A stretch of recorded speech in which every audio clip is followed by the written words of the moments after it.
अच्छा, जब तुम आईने में अपने आप को देखते हो तो क्या महसूस होता है? क्या तुम्हें दिखता है एक इंसान जिसे तुम जानते हो और प्यार करते हो, या फिर तुम्हें दिखती हैं इनसिक्योरिटीज़ और तुम्हें लगता है कि I wish I could fix one of them and I would love my self afterwards? और अगर मैं पूछूं, ये इनसिक्योरिटीज़ आती कहाँ से हैं? क्या किसी के कमेंट से, या फिर ब्यूटी स्टैंडर्ड्स, या फिर तुम्हारे किसी फेवरेट रोल मॉडल से जिसे तुम रोज़ कंपेयर करते रहते हो? So hi everyone, I am back with a video where I wanted to talk about this topic, that is body transformation and this show जिसके बारे में हम आगे बात करेंगे। तो अगर मैं तुमसे पूछूं, can you love your self even after you are insecure about something in your body and it bothers you? क्योंकि हमें भी कहीं ना कहीं ऐसा लगता है कि हम अपने आप को पूरा तो नहीं अपना सकते। ये इनसिक्योरिटीज़ को अपने दिल में किसी कोने में दबा देना और उससे ओवरकम होना, क्योंकि कहीं ना कहीं वो ट्रिगर होके ऊपर आ ही जाती हैं। हमें ना इसके एग्जिस्टेंस को पहचानना पड़ेगा और उस पर विचार करना पड़ेगा कि क्या सच में वो तुम्हारी सोच का नतीजा है या फिर किसी का ओपिनियन है तुम्हारे ऊपर। क्या वो चीज़ जो तुमको तो पूरा कर देती है, लेकिन जब से किसी ने बोला है कि वो अधूरी है, तब से तुम्हें भी उसके अधूरे होने का शक हो चुका है। और इसी जिद्दोजहद में क्या तुम भी अपने आप को हारा हुआ पाते हो? And I would say yes, I was there in that place. I am still not super confident about everything, but at least now I am in better phase of my life. I overcame one of the biggest challenge which I thought was nearly impossible. As a former obese person, I used to think like I cannot change my body, but I certainly did it. I hated the way I looked into mirror. So one summer I thought I can't live like this. So it took me to another summer to be in healthy weight range. Because first summer में मैंने जितनी भी exercise की, मैंने उतना ही खाना खा लिया and I saw no changes. Then come second summer where I was physically active but my diet was not really good. So in third summer finally everything fell into place. I finally achieved my healthy body weight. So you can say that this was the summer I turned pretty moment. But no, whenever I looked into mirror, I felt like I am looking to a hot air balloon. And yes, in this moment, I discovered this show called Super Size vs Super Skinny, hosted by Dr. Christian Jessen.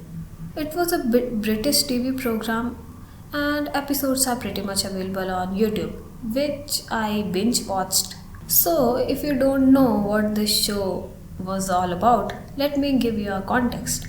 So, two people which are on extreme weight range are made to live under one roof with their diets exchanged.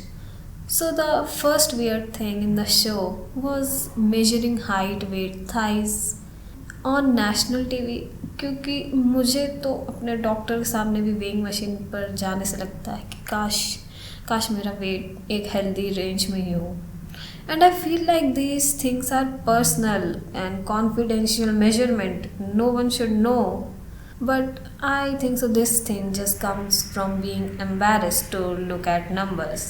So when doctor does all the measurements and tells them how much overweight and underweight they are, I think it's just a step to hold them accountable with numbers. And for 1 week, they live under his supervision with their diets exchanged.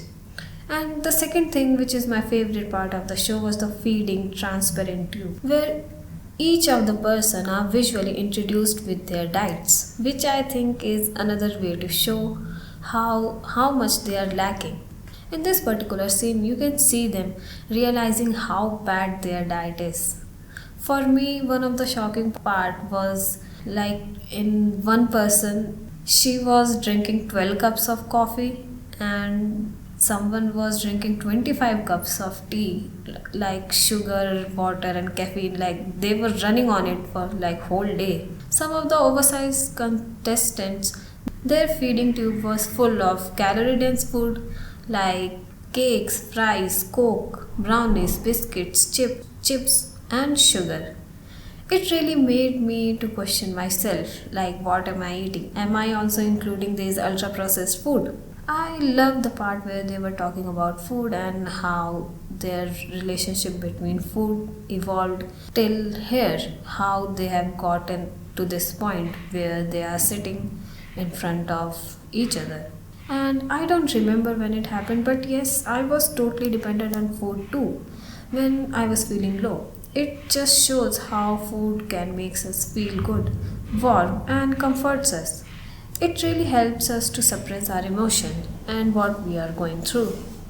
Seeing food as whole life and food as a fuel, which is required to do basic regular activities, is a major mind shift change. Some of them were also talking about how someone was a fat kid, then in teenager they carried the same weight, and in adulthood also they are doing the same. So going through bullying in school just makes them a person with high walls around. They don't interact with anyone, they don't have real friends. They got picked upon their weight, and it just tells how much highly dependent they were on food, because we all know food never complains. And in some episode I also saw like some of the underweight contestants, some of them like were severely underweight. There was a mother too, she was underweight just after giving her childbirth, and they also shared their childhood photos which helped them to bond together really well. And the third thing which I noticed was how they were sending supersized contestants to USA to meet the people who are bedbound, who can't even do regular activities without a helper. They literally can't get up off their bed. And that's where doctor says, this is you in 5 to 10 years if you continue eating the same way you are now. That's like the eureka moment for the contestant.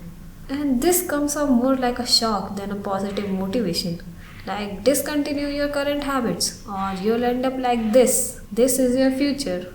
Of course, when I rewatch it now, I can say both extremities was not handled with sensitivity and care. But it triggered some of the good changes in some of them too. Because some of them are doing really great. I wish if this show was more around nutrition, because that feeding tube concept was great to visualize their diet. And overall I must say it was a great show. But अगर मैं इसको एक Indian context के हिसाब से देखूं, क्योंकि मैंने बहुत सारे यूट्यूबर्स को देखा that they were telling that it's a very insensitive show for people who are dealing with anorexia and bulimia, like it's a eating disorder and it's a very severe disorder. But अगर मैं इसे उस समाज से relate करके देखूं जहाँ से मैं आती हूँ, तो I feel like there is a very contrast reality between उस समाज से जो कि पहले से डेवलप्ड है और उस समाज से जो कि अभी भी डेवलपिंग नेशन है. जितना मेरे को पता है, यहाँ पर एक लाइफस्टाइल मेंटेन करना और तुम्हारी प्लेट में क्या खाना है, ये सब डिसाइड करता है from which section of society you are coming from. एक वो लोअर सेक्शन है जहाँ पर शायद एक रोटी के लिए भी उनको 2 दिन भटकना पड़ेगा, 3 दिन भटकना पड़ेगा. और फिर एक मिडिल क्लास आता है और एक सोसाइटी जिसे हम और तुम दोनों ही अफोर्ड नहीं कर सकते. सो आई जस्ट थिंक कि अगर ये शो इंडियन कॉन्टेक्स्ट के हिसाब से बनाया जाता तो सुपर साइज और सुपर स्किनी ये दोनों लोग कहाँ से आते. I just wonder these things, क्योंकि न्यूट्रिशन भी शायद से डिवाइडेड है. It is divided among classes. Like if you are getting protein or not, it is also decided upon your income. And we can talk a lot about nutrition, जैसे कि हम सत्तू को बोल देते हैं कि ये वे प्रोटीन के बराबर है, और एक्चुअली में सत्तू को पुअर मैंस प्रोटीन भी कहते हैं. It just tells us how our lifestyle are different from each other. Yes, मुझे इतना ही डिस्कस करना था इस शो के बारे में. अगर तुम्हारे कुछ और डिफरेंट ओपिनियंस है, you are very very welcome. We can discuss them in comment section and tell me about your experience. And if you are the person who is going through this fitness journey, I'm rooting for you. I hope so you achieve your dream, goal, body, whatever you have dreamt of. And yes, we'll meet next time. Until then, bye bye.